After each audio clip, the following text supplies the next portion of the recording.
이번 시간에는 자동차 정비 첫 교시 진행하도록 하겠습니다.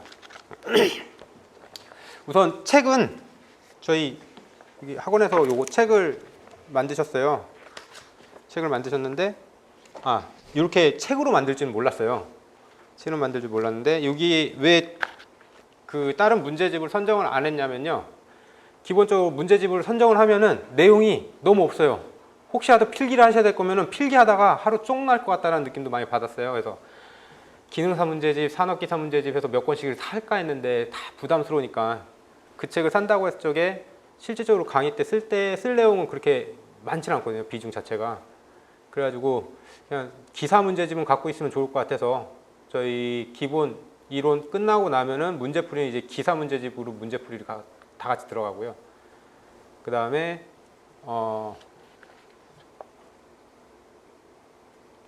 기사 문제, 정비죠. 정비는 문제풀이는 저걸로 갈 거예요. 기능사하고 산업기사. 기능사하고 산업기사 관연도 거. 2010년도부터 지금 최근에 나온 것까지 싹 다. 그래서 요거는 아마 1시간에 가급적이면은 1시간에 한 단원씩 끝냈으면 좋겠는데 실질적으로 60문제를 푼다는 거는 좀 힘들고 하루에 한 3회나 4회차를 한 번에 나갈 예정이거든요. 그 다음에 이론 설명은 그 조금 전에 설명드린 것처럼 기능사나 산업기사 그 부분이 좀 많은 그 이론적인 내용을 포함하고 있어야 되는데 실제 문제집에서는 그 내용을 다 포함을 못하고 있어요. 그러다 보니까 여기 지금 요 책에서는 군무원 자동차 정비 요 책에서는 거의 한 4권에 가까운 분량의 이론이 들어가 있다고 보시면 돼요. 그런데도 혹시 내용이 빠진 것 같다, 이 내용은 난 더 알고 싶다 라고 하시면은 저한테 카톡을 보내주세요. 뭐 Q&A에다 올려주셔도 되고 개인적으로 카톡을 보내셔도 되고 아니면은 단체방에다가 카톡을 보내셔도 되고 이런 내용도 추가로 해서 설명 좀 해주시면 안 되겠습니까? 라고. 그 부분은 뭐 그 다음 시간에 하든지 아니면 뭐 따로 시간을 내서 또 한번 강의를 더 하든지 진행을 할 거고요. 그래서 얘가 대략 44강이었나요? 아까? 한 40강에 가까운 좀 길어요. 내용이. 그만큼 볼 것도 많고. 내용은 공학하고 비슷해요. 아까 OT 때 공학 시간 때 OT 하는 거 얘기 들으셨죠? 문제 쫙 나온 거. 차이가 없잖아요. 길고 짧은 거에 대한 차이. 그 다음에 약간의 좀 정비성이냐, 약간의 그 개념적인 문제냐, 뭐 이런 정도의 차이거든요. 그래서 문제는 그리고 참고로 문제는 지금은 다들 풀지 마세요. 굳이 안 푸셔도 돼요. 벌써부터 이게 조급하셔가지고 문제 풀어가지고 나 몇 개 맞았네 막 얘기를 하실 수도 있는데 그거는 절대 도움이 안 돼요. 오히려 독이 돼요. 그러니까 절대 문제는 지금 굳이 풀지 마시고요. 내용만 최대한 이해 정도로만 하시고요. 우선 기본사항, 저희 책에는 몇 페이지죠?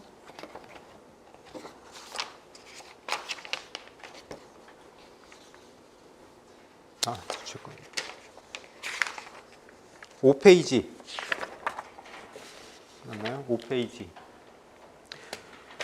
이게 저는 이렇게 프린트 했거든요. 너무 두꺼워서. 제가 다 갖고 있는 자료니까 이렇게 프린트해서 한 해 4개씩 해서 저는 되게 조그맣게 들고 다니거든요.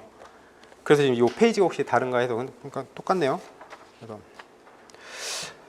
기본사항, 힘과 운동관계. 저희가 요게 참 아이러니하게 힘과 운동관계는 뭐 이런 수식 같은 게 있죠. 힘, 운동, 일률. 요게 공학에서 나올 법한데 정비에서 나와요. 개념 자체가. 왜 그럴까요? 아까 공학 시간에도 계속 질문하긴 했는데 왜 그럴까요? 공학은 뭔가의 결론을 도출하기 위해서 중간 과정인 거예요. 엄밀히 따지면. 근데 여기에서 힘, 일률, 중간 과정, 산출 과정 다 무시해요. 그래서 다들 조금 공부하셨으면 힘은 F는 MA 기억나시죠? 문제 한 번이라도 푸신 분은 F는 MA야. 근데 이 F는 MA가 뭐야? 라고 물어보면은 다들 몰라요. 그렇죠? 그렇죠. 그 웃음의 의미는 난 모른다 그거죠. 이게 요건 그냥 개념만 한번 보고 들어갈게요. 힘이 뭐라고 생각하세요? 운동량이요? 운동량은 뭐죠 그러면? 비슷하긴 하죠. 힘은 좀 여기서 다루는 게 킬로그램 펄스가 하나 들어가죠. 그 다음에 뉴턴이라는 단위를 쓰죠. 그럼 이 힘의 킬로그램 펄스에는 뭘 의미할까요? 요거는 어떤 물질이 1kg의 질량을 갖고 있고요. 여기에 9.8 m/s 자승의 속도를 갖는다예요. 9.8은 저희 과학 시간에 많이 배우죠? 9.8은 뭐죠? 이거 9.8 하면 딱 바로 다들 대부분 중력 가속도 나올 텐데. 그렇죠? 요거는 중력 가속도입니다. 1kg의 질량을 갖고 있으면은 그냥 1kg 펄스 이 차이는 중력 가속도가 들어가냐 안 들어가느냐의 차이예요. 그럼 1N은 똑같이 1kg의 질량을 갖고 있는 물체가 얘는 1.0 m/s 자승의 속도를 갖는 거예요. 뉴턴은 이미 단위 환산이 되는 거거든요. 그럼 여기서 저희가 유추할 수 있는 거는 여기서 멘붕 오시면 안 되는데 1kg 펄스는 단위를 쪼개면은 1kg 곱하기 9.8 m/s 자승은 1kg m/s 자승. 얘는 여기 9.8 얘는 뉴턴의 단위입니다. 얘랑 뉴턴이랑 동일한 단위입니다. 그래서 1kg 펄스는 9.8 뉴턴이다. 기억나시죠? 요거는 외우셨을 거 아니에요. 1kg 펄스는 9.8 뉴턴이다. 이래서 기억 안 나세요? 그러면 이렇게 해서 9.8 뉴턴이 나옵니다. 요게 힘의 단위예요. 공학에서의 힘의 단위. SI 단위에서 힘의 단위. 그러니까 힘의 단위라는 킬로그램 펄스 어느 정도 이게 중력 가속도라는 게 들어가게 됩니다. 그러면 일은 뭘까요? 우리가 흔히들 말하죠. 난 열심히 일을 했습니다. 라고. 일은. 제가 여기서 좀 무게가 나간다고 쳐보죠. 얘를 들었어요. 얘를 살짝 들었어요. 그냥 들고 있어요. 일을 할까요? 일을 할까요? 그럼 내가 이거를 이렇게 옮겼어요. 이것도 일을 한 걸까요? 얘하고 내가 가만히 들고 있던 거하고 차이점이 뭐죠? 그쵸? 위치라는 거, 그러니까 일이라는 거는 힘 곱하기 거리가 됩니다. 다시 말해 내가 이거를 가만히 들고 24시간 들고 있었어요. 누가 봐도 저 사람은 저걸 들고 있는 일을 하네라고 판단하겠죠. 근데 이게 공학 쪽에서 보면은 안 움직이고 가만히 있으면은 쟤는 그냥 노네예요. 근데 내가 이동을 했어. 힘을 쓰고 이동을 했어. 힘을 쓰고 이동을 했어. 그럼 일을 했다라고 하는 겁니다. 그래서 단위 자체가 킬로그램 펄스 곱하기 미터가 나오는 거죠. 여기까지는 어느 정도 이해하시겠죠?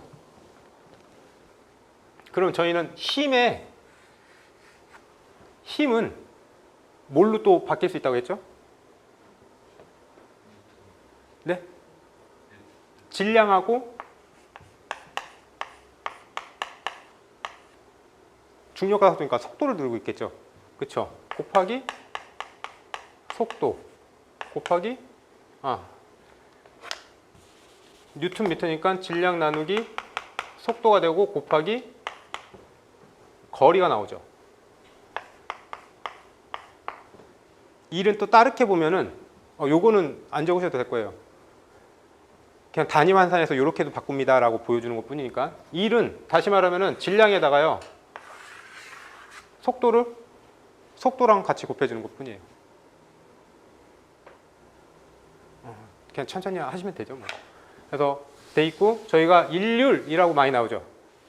마력 PS, HP 단위.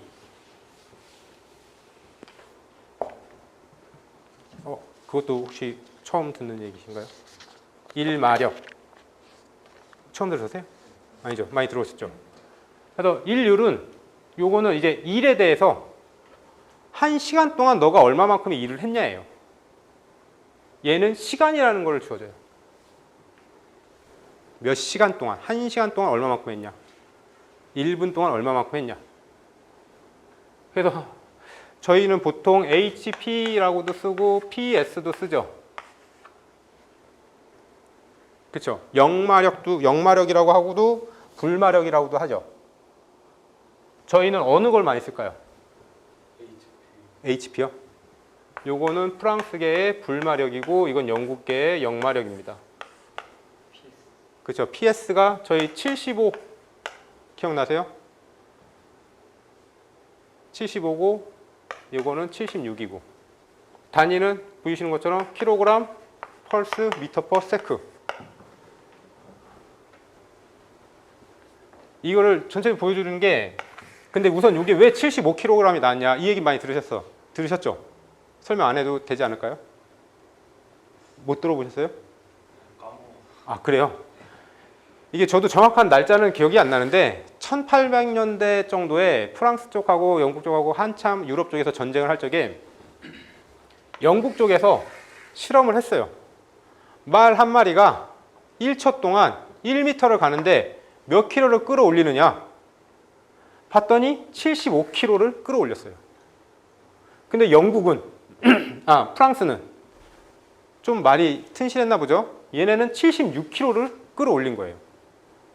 그래서 홀스 마력이라고도 하죠. 말 한 마리가 끌을 수 있는 힘. 그래서 75kg 펄스 메타 퍼 세크가 나오는 거죠. 그래서 오늘은 그냥 단위는 요 정도까지 하고요. 요거를 좀 진행하다가 문제풀이 할 때 있으면은 요게 그 힘에서부터 1,6까지 다시 한번 쭉 정리를 해드릴게요. 어차피 처음 해봐야 지금 멘붕이시잖아요. 그러니까 차라리 그거는 좀 시간 지나고 나서 익숙해지면은 그때 또 좀 더 하는 걸로 하고요. 다음 열과 일 및 에너지 관계. 요거는 나머지는 크게 상관없고요. 열 에너지 1줄은 0.24kcal. 이거는 굳이 뭐 설명 안 하고요. 그냥 외우세요. 나오게 되면 이건 단위 환산하게 되면은 1줄은 0.24칼로리. 이거 거꾸로 하면은 1칼로리는 4.167이니까 하나만 외우시면 되죠. 근데 요거 제가 기억하기로는 고등학교 때부터 아마 과학 시간에 조금 유심 있게 들었으면은 이거는 머릿속에 숫자가 남아있을 거라고 보고요. 그래서 남아있을 거라고 보고, 그 다음에 우선 열 에너지는 말 그대로 열이 갖고 있는 에너지예요. 저희 연력학에서 보면은 에너지 보존의 법칙이 있죠. 열 에너지가 운동 에너지로 바뀌게 되면 운동 에너지는 또 다른 뭐 위치 에너지로 바뀔 수가 있고요. 이 에너지는 다 바뀌는 것들이에요. 여기에서 의미하는 게 대부분 다 그거고요. 위치 에너지는 말 그대로 높이에 대한 차. 운동 에너지는 뛰어다니는 거. 여기에 보면은 뭐 운동 에너지는 2분의 1 mv 자승인데 그냥 무시하셔도 될 겁니다. 지금은. 그 다음에 속도는 하고 가속도. 가속도는 가끔 한 번씩 나오죠. 가속도는 뭐 나중 속도의 처음 속도라고 하는데 그냥 속도의 변화량이라고 보시면 돼요. 속도의 변화량. 얼마만큼의 시간에 대한 속도의 변화량이냐. 이게 지금 가속도인 거죠. 가속도고, 그 다음에 회전수는 분당 RPM. RPM에서 저희 뭐 가끔 RPM은 분당 회전수잖아요. 근데 그 계산 문제가 안 나오겠지만 나온다고 그러면은 초당으로 물어올 때 있어요. 그렇죠? 그럼 분을 초로 바꿔주면 되고, 시간으로 하면 분을 시간으로 만들어주면 끝나요. 그 다음에 온도의 구분, 뭐 요건 적진 않았는데, 온도는 도씨가 있고 화씨가 있죠. 도씨가 있고 화씨가 있죠. 도씨는 100등분을 한 거고 화씨는 180등분. 도씨는 어는 점이 0에서 물리 끊는 점이 100으로 해서 100등분을 한 거예요. 그래서 화씨는 32에서 32가 어는 점이고요. 그 다음에 212에서 끓는 점 180등분을 한 거죠. 그러니까 가끔 한 번씩 나오는 게 절대 온도가 한 번씩 나옵니다. 칼빈이라는. 그거는 273이라는 단어만 알고 계시면 돼요. 크게 나머지는 의미는 없고요. 그래서 273이 왜 나왔냐? 이게 원래는 칼빈이 마이너스 273이라는 게 나옵니다. 이게 나온 이유는 요거는 이거 공학 시간에 해야 될 것 같은데 요거는 순수 물질이 질량이 빵이 되는 시점, 빵이 되는 온도를 실험을 통해서 마이너스 273이다라고 한 거예요. 다음은 엔진의 개요. 힘과 운동 관계 좀 힘드시죠? 이거 그냥 힘드시면 우선은 무시하고 다 넘어가세요. 상관없어요. 넘어가고 혹시라도 문제 풀다 나오면은 또 얘기하고 한 두세 번 얘기하다 보면은 되게 쉽게 머릿속에 들어오실 겁니다. 엔진의 정의, 엔진은 열 에너지를 기계 에너지로 바꿔주고 기계 에너지로 바꿔주는 장치이고 그 다음에 외연기관과 내연기관으로 분류가 되죠. 여기서 이제 외연기관이라는 거는 바깥에 동력원이 있는 거고요. 내연기관은 안쪽에 동력원이 있는 거예요. 그래서 외연기관 같은 경우는 저기 증기기관차 그림에서 보는 것처럼 뭐 여긴 피스톤이라고 하는데 여기에 피스톤이 아니라 여기구나. 여기 연소실에서 불을 떼주는 거죠. 증기가 발생하죠. 증기가 발생하면 얘를 밀어주는 거죠. 바깥에서 때우는 거죠. 이게 조금 헷갈리시면은 여기에 그냥 주전자가 하나 있다고 생각을 하세요. 이 주전자한테 가열을 해줍니다. 수증기 나오죠. 이 수증기를 모아서 피스톤 실린더 안에다가 넣어주는 거죠. 그러면은 얘가 수증기가 계속 생기면은 체적이 계속 증가하죠. 체적이 증가하면 얘가를 밀겠죠. 피스톤은. 그래서 동력을 발생시키는 거고. 그 다음에 내연기관은 말 그대로 안에서 터지는 거죠. 안에서 화석연료를 그러니까 폭발을 시킨다고 보시면 되죠. 그래서 뭐 보면은 가솔린, 디젤, LPG, CNG 다 내연기관이죠. 그러면 제트 엔진은 여러분이 생각하는 제트 엔진은 내연기관이라고 볼까요? 외연기관이라고 볼까요? 네? 네? 내연기관? 그렇죠. 내연기관으로. 왜 안에서 폭발이 다 일어나고 바깥으로 불출하는 거예요. 그래서 제트기관도 내연기관으로 보는 거죠. 그 밑에 참고사항은 한번 각각 읽어보시면 될 것 같습니다. 다음은 기본 용어. 이게 거의 여기까지 조금 달라도 이제부터는 아까 공학하고 거의 똑같을 거예요. 공학이나 이거나 거의 비슷하게 나갈 거니까. 그래서 기본 용어부터 한번 설명을 드리면 저희 상사점, 하사점, 행정, 내경이라고 되어 있습니다. 상사점은 여기서 설명드릴게요. 상사점은 피스톤이 맨 위에까지 올라오는 거리. 속도가 즉 0이 되는 거리죠.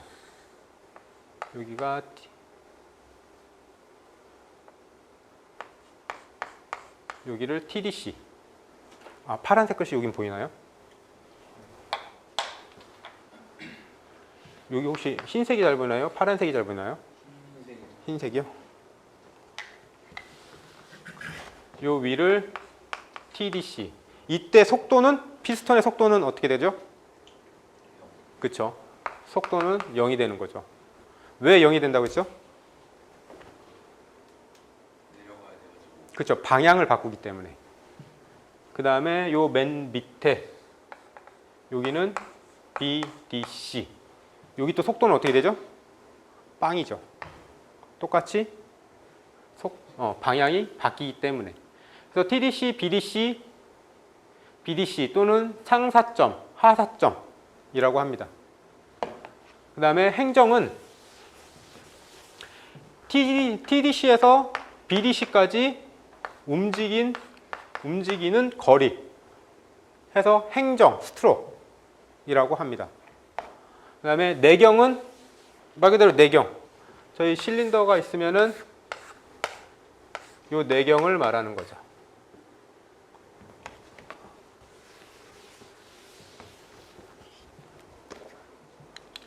다음은 요건 하고 여기서 행정.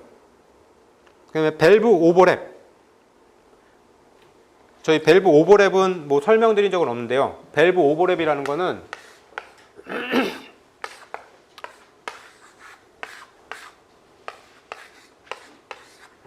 기본적인 개념은 밸브가 두 개 동시에 열려 있는 거예요.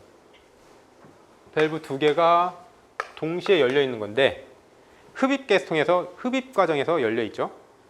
왜 동시에 열을까요?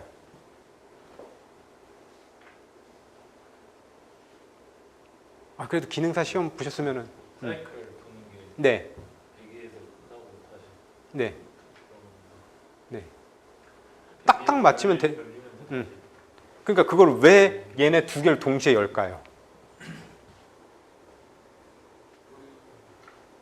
효율이요? 어떤 효율? 출력? 모든 걸 다 출력 효율이라고 하면 안 되죠. 근데 맞아요. 출력도 맞아요. 출력보다는 충진이라고 하면 돼요. 여기다 채우는 거 또는 배기가스를 빨리 내보내는 거. 그래서 그 밸브 오버랩 같은 경우는 배기 과정에서 얘를 닫고 있어요. 배기 과정에서 얘를 닫고 있어요. 얘가 상사점까지 올라왔어. 그러면은 이쪽 부분에는 배기가스가 남아있겠죠. 그럼 얘는 어떻게 되겠어요? 안 빨리잖아요. 바로 흡기로 넘어가서 밸브 오버랩이 없이 바로 흡기로 넘어가서 내려가 버리면은 얘는 안 빠져나간 상태로 닫아버릴 거고 얘를 열어버릴 거잖아요. 그쵸? 근데 얘를 저게 열어버리면 공기가 들어오면서 얘도 다 빠져나가겠죠. 좀 더 그 폭발에 좋은 공기들, 그냥 미연소 가스가 없이 싹 다 내보내겠죠. 그렇게 되면은 뭐가 좋겠죠? 왜냐면 밸브 오버랩에 대한 시험 문제가 혹시라도 나왔다라고 하면 난 밸브 오버랩에 대한 거를 못 외웠어. 그러면 밸브 오버랩은 이런 역할을 해 라고 생각되면 최종적으로는 엔진의 출력이 좋아져요. 효율이 좋아지는 거죠. 그렇죠? 그 다음에 배기가스를 다 내보낼 수 있어요. 동시에 흡기가스가 같이 따라서 여기까지 가기 때문에 충진 효율, 즉 여기에서 불필요한 부분들이 싹 다 없어져 여기에 깨끗한 공기가 다 차요. 당연히 출력이 좋아지는 거죠. 이렇게 생각하고 있으면은 시험 풀 때도 밸브 오버랩이라는 게 뭔가 나왔다. 이런 것만 생각만 하시면, 이 그림만 기억 떠올리시면은 문제 푸시는데 유추하는 데는 문제는 없어요.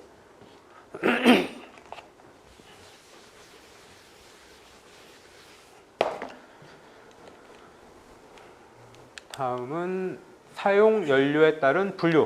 사용 연료에 따라서 가솔린, 디젤, 석유, 핫벌브 기관. 석유 기관이나 핫벌브는 나오진 않아요. 그냥 책에 있길래 넣어놓은 거고요. 이건 보실 필요 없고, 모든 시험 문제에 내연 기관 나오면은 가솔린 기관하고 디젤 기관이 나옵니다. 최근에는 뭐 전기차나 수소차가 나오는데 아직 수소차는 상용화가 100%막 돼가지고 뭐 하는 게 아니라서 크게 내용도 없고 이렇다 할 만한 규정이 돼 있는 게 없어서요. 수소차 같은 경우는 원리 정도만 아시면 되고요. 좀 더 나온다면은 전기차 정도만 나와요. 전기차나 하이브리드 관련돼서. 근데 아직까지도 가솔린이나 디젤이 메인이에요. 그리고 점점 비중이 늘어가는 거는 가솔린보다 디젤 기관의 후처리 장치. 왜냐면 예전에는 디젤 기관에서 뭐 연소에서 나오면은 저희가 흔히도 알고 있는 PM, 수검댕이, 검은 것들 요게 나왔다는 거죠. 근데 요거를 잡기 위해서 DPF, 후처리 장치를 넣었죠. 근데 그 유럽에서 규제가 더 배기가스에 대해서 규제가 점점 심해졌는데 낙스라는 애가 다시 규제가 나온 거예요. 그것 때문에 최근에 SCR이라는 게 SCR보다는 아마 요소수라는 단어를 많이 들으실 거예요. 어느 주유소 가도 요소수라는 단어를 계속 보실 거예요. 이게 이제 낙스를 잡는 거예요. SCR 앞에서 그 요소수를 분사를 해서 낙스를 저감을 시켜주는 거예요. 요즘에는 약간 좀 이런 문제가 자주 등장하긴 하죠. 근데 우선 사용 연료에 따라서 분류하면은 가솔린하고 디젤, 석유, 핫, 벌브라고 보시면 됩니다. 그래서 압축 압력 같은 경우는 안타깝지만 이거를 꼭 외우셔야 될 필요는 없는데요. 아셔야 돼요. 가솔린하고 디젤하고 압축 압력의 차이가 왜 나는지, 왜 디젤이 높을까? 압축을 더 네. 많이 시켜서 온도를 네. 높여줘야 돼요. 왜 온도를 높여줘야 돼요? 점화 네. 자연적으로 붉게. 그쵸. 요거는 착화 방식이죠. 쉽게 말해서 안에 있는 내부 온도를 550도 이상까지 끌어올려야 돼요. 그렇게 하려면은 압축 압력 똑같은 최적에서 피스톤을 밀어 올렸을 적에 요만큼 밀어 올린 거랑 요 위까지 밀어 올린 거랑 압축비가 다르죠. 훨씬 더 압축이 많으면은 열이 많이 발생되겠죠. 여기서 이해를 좀 돕기 위해서 왜 열이 발생할까요? 압축을 하는데 최적이 적어드는데 좀 쉽게 이해하면은 지하철 종종 타시나요? 아침에 만원 지하철 아침에 그 타보셨나요? 뭐 직통 급행 그거 한번 타보신 적 없으시죠? 네, 열나죠. 거기서 내가 더 사람 집어넣으면요 폭발하겠죠. 그러면은 옆칸에서 싸우는 소리 들리죠. 똑같아요. 얘네들도 편하게 있었는데 자꾸 방을 좁혀. 점점 가까워지죠. 분자끼리 계속 충돌이 나죠. 그래서 압력이 높아지는 것과 동시에 열도 발생합니다. 이때 연료를 쫙 뿌려주는 거죠. 이게 압축 착화 방식. 가솔린 같은 경우는 굳이 높일 필요가 없는 이유가 그렇죠. 점화 플러그로 불꽃만 살짝 튀겨주면은 불만 붙을 수 있는 온도 만들어주고 영하 42도 이상만 만들어주고 거기서 불을 살짝만 갖다 대면은 애가 쫙 타버리는 거죠. 그러면은 왜 압축 압력을 높일까요? 요거는 좀 뒤 가서 생각해야 되는데 압축 압력이 왜 있어야 되냐면은 압축 압력이 높으면 높을수록 가솔린은 엔진 효율이 좋아집니다. 그래서 일정한 압축비를 압축 압력과 압축비를 갖고 있습니다.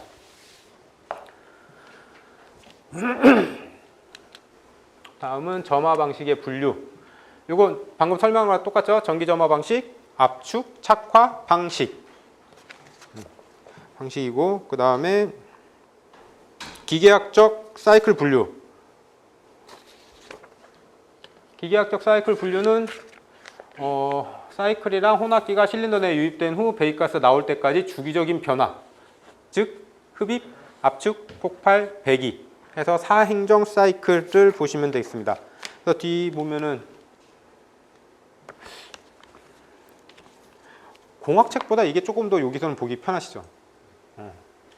좀 힘드시면 이거 보고 넘어가셔도 돼요. 4행정 사이클 같은 경우는 흡입, 압축, 폭발, 배기를 갖고 있으며 크랭크 축이 2회전할 때 캠축은 1회전 동안 발생한 일을 1사이클이라고 한다. 흡입 행정은 이것도 가솔린 기관으로 보는 거고요. 왜냐면은 혼합가스, 연료하고 공기가 들어갑니다. 근데 만약에 여기에 공기만 넣으면 디젤. 그래서 혼합가스, 연료하고 공기하고 흡기 밸브로 들어가죠. 그래서 크랭크 축이 밑으로 크랭크 축이 180도 회전을 합니다. 180도 회전을 해서 피스톤이 밑으로 내려가고요. 이때는 흡기 밸브는 열리고 배기는 닫혀 있는 상태. 그 다음에 피스톤이 밑으로 빨아 당기기 때문에 부압이 걸립니다. 즉 진공이 걸려 있는 거죠. 그 다음에 압축 행정. 180도가 끝나고 나면은 다시 피스톤을 밀어 올려서 압축을 시켜야겠죠. 그래서 다시 180도를 돌려서 올라갑니다.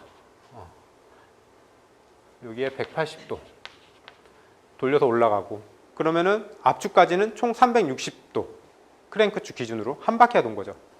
한 바퀴가 돌아서 한 바퀴가 돌아 있는 상태고, 흡배기 밸브는 닫혀 있는 상태고요. 그 다음에 나머지는 다 보시고 폭발 압력만 추가적으로 더 봐주시면 됩니다. 35에서 45, 55에서 65. 근데 요거 숫자들을 보면은 다들 비슷비슷하긴 해요. 다들 비슷하긴 해요. 압축 착화 그 발화점이 몇 도였죠? 디젤이 기억나세요? 550도. 가솔린은 350도. 그런 식으로 같이 엮어서 보시면 좀 더 편하게 외우실 수 있겠죠? 그래서 폭발 행정. 저희는 스파크 플러그에 불꽃을 점화시키면 크랭크 축은 다시 180도 회전하고, 한 사이클에 총 540도만큼 크랭크 축은 회전을 한 상태죠. 어차피 압축하고 폭발은 배기 밸브, 흡기 밸브는 다 닫혀 있는 상태. 다음은 배기 행정 해서 연소가스를 바깥으로 내보내는 행정. 마지막도 올라가면서 피스톤을 밀어주고 180도 회전 추가로 해서 총 720도를 회전을 하게 됩니다.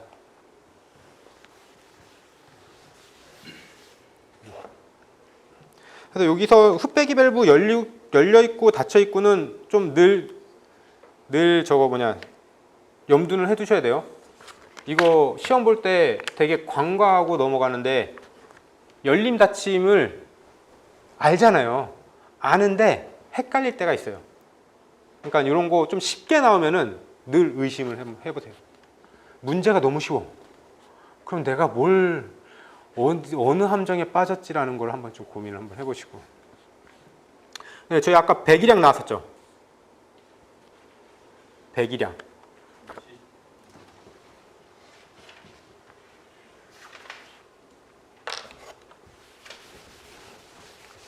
자, 이거 안 하고 0.785 D자승 L이 나왔죠. 근데 이게 2년 전인가 그때 분당 배기량을 한번 나왔었거든요. 분당 배기량. 그러면 여기에 분당 배기량을 구하시오라고 하면은 여러분은 어떤 걸 쓸 것 같아요?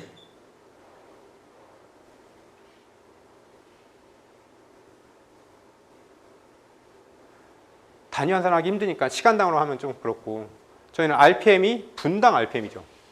1분에 몇 바퀴 돌아. 이걸 뜻하는 거죠.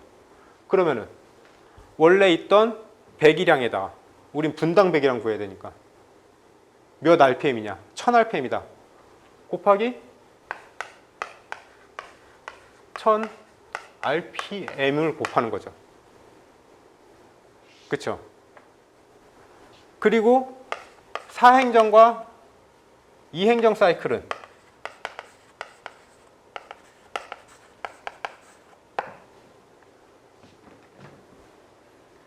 얘는 720도, 360도 조죠. 얘는 두 바퀴의 크랭크 축이 두 바퀴 돌았을 때, 즉 1000rpm이면은 500rpm에 한 번씩 배기가스가 나오는 거죠. 이때의 배기가스는 얘가 한 번 움직여서 압축하는 게 아니라요, 내보낸 가스예요. 즉 한 사이클을 얘기하는 거예요. 근데 사행정에서 1000rpm이다. 크랭크 축이 1000바퀴 도는 거죠. 배기 밸브 몇 번 열리죠? 크랭크 축이 1000바퀴 돌았어. 배기 밸브는 250이요? 1000번 열리지 않을까요? 저희는 크랭크 축 2회전 할 때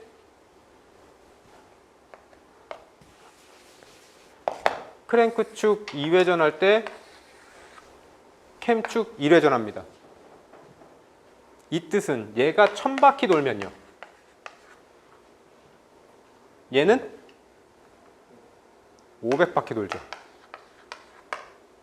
얘가 500바퀴를 돌았으면 밸브를 몇 번 누르는 거죠? 네? 그럼 좀 헷갈리면은 흡기도 넣어줄게요. 이렇게 묶였어요. 요거 인테이크고 요거 익절스 테이크에서 그냥 흡기 배기예요. 얘가 몇 번 눌렀죠? 그럼 밸브를? 500바퀴 돌았으면은 아직 캠의 형상을 몰라서 그런가요? 캠의 형상은 동그래가지고 위에 노즈가 하나 툭 튀어나왔어요. 그래서 얘가 요거 중심촉으로 돌고 얘가 360도에 한 번씩 눌러줘요. 500바퀴 돌았어요. 몇 번 눌러요? 500번. 500번. 이제 이해가요? 얘가 2000바퀴 돌아요. 그럼 이거 몇 번 누르죠? 1000번. 그럼 얘가 1000rpm이야. 배기가스 몇 번 배출해요? 몇 번 배출해요? 반대로 배기 밸브를 몇 번 눌러요? 아니 1000rpm일 때. 크랭크 축이 1000rpm일 때. 500번. 그럼 1000rpm 곱했죠. 그래서 사행정은 곱하기 2분의 1이 들어가는 거예요. 그러니까 저희는 크랭크 축 2회전 할 때 캠 축 1회전 이건 수도 없이 들었어요. 수도 없이 외웠고.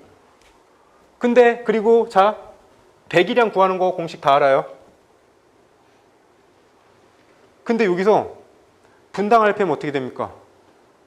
배기량 구할 줄 알아. 이거에 대한 기본 개념도 알아요. 사행정 사이클이라는 것도 다 알아요. 근데 융합이 안 되죠. 융합이 안 되는 게 얘 따로 외우고 배기량 따로 외우고 사행정, 이행정 따로따로 외워서 그래요. 지금 이렇게 해서 아마 따로 해서 이렇게 배운 것들 뭐 합치면 뭐 한두 시간 될 거예요. 아닌가요? 그 정도 될 거예요. 아마 시간이. 근데 그 중에서 요거 하나로 합치면 한꺼번에 다 나오죠. 여러분 뭐 공부하실 적에 이거 공부하실 적에 따로따로 외우시는 게 좋겠어요? 이렇게 해서 같이 1000바퀴 누르면 얘는 반이니까 반으로 줄고 그리고 혹시라도 배기가스다 분당이다 라고 하면은 사행정은 2분의 1 이런 개념이 한두 개만 서 있으면은 이게 처음에만 좀 힘들지 어느 정도 개념이 딱 쓰잖아요. 그 다음부터는 되게 쉬워요. 얘도 요러요러한 원리겠지? 라고 생각하면은 금방금방 나갈 수 있어요. 어려운 건 아니죠. 그러니까 뭐 비전공자분들도 마찬가지고 전공자분들도 마찬가지고 이렇게 그동안에 해본 적이 없어가지고 힘드신 건 맞아요. 그냥 처음에 시도를 한번 해보세요. 몰라도 그냥 요런 몰라도요 가설을 세우고 그 가설을 역으로 추적해보는 것도 하나의 방법이에요. 요거는 연구소에서 많이 쓰는 거예요. A와 B를 합쳐서 C가 나와야 되잖아. A와 B를 더 크게 합쳐서 나는 뭐 D를 만들 거야. 뭐 말도 안 되는 소리긴 한데 뭐 이런 식으로 가설을 하면은 얘를 그럼 어떻게 할 거야? 그냥 반대로 뭐 얘네들 같은 경우도 얘는 왜 2분의 1이 들어갈까라고 의심을 한번 해보면은 역으로 쫓아가다 보면 이게 나와요. 그리고 그걸 계속 쫓아가다 보면은 분당 배기량이라는 거는 또한 배기량이라는 거는 이 실린더가 갖고 있는 전체 세적이라는 걸 알게 돼요. 여기서 그러면 2분의 1이 왜 나왔냐? 사행정은 여기 똑같이 2번 왔다 갔다 하니까. 어차피 102는 한 번밖에 안 나오잖아요. 얘가 10번 왔다 갔다 했어. 102밸브 한 번도 안 열렸어요. 그러다 마지막에 11번째 딱 한 번 열렸어. 그럼 똑같은 거예요. 분당 배기량이.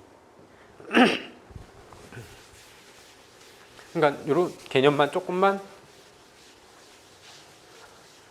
아시면 될 거예요. 솔직히 요거는 그냥 읽어보세요. 그죠? 이거는 제가 봤을 때 요거는 중고등학생만 돼도요, 보고 한 두세 번만 읽어보면 다 이해해요. 이건 어려운 게 아니니까. 당연히죠. 흡기 때는 흡기 밸브 열리고, 배기 때는 배기 밸브 열리고, 폭발하고 압축 때는 다 닫히고. 그렇죠? 이거는 되게 간단해요. 근데 요거를 어떻게 응용하느냐가 관건이 되는 거죠. 다음은 이행정 사이클. 이행정 사이클은 잠깐 쉬었다가 다음 시간부터 또 진행을 하겠습니다. 수고하셨습니다.